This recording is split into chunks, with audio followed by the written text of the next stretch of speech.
Welcome to ZEC MST. Ito si Noval. Ang flower namin dito, mabait siya, matulungin, at lalo sa lahat, snappy siya. Ito naman si Michael Acopiado, classmate ko, pinsan ko din. At ito naman si Walan, palagi itong natutulog. Lalo na sa klase, masarap siguro matulog, no? Lagi ito natulog, oh. Yan si Noval. Ang ganda na pala ni Noval. At ito naman si Freddy Subing-Subing, yung pinakamataba sa amin. Section Charlie to, matigas. At Siga naman to sa Riondo.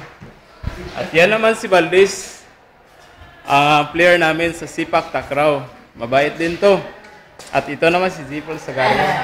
At to sa Valdez, matinik to sa chicks. Ito yun si Bualan, yung palagi natutulog.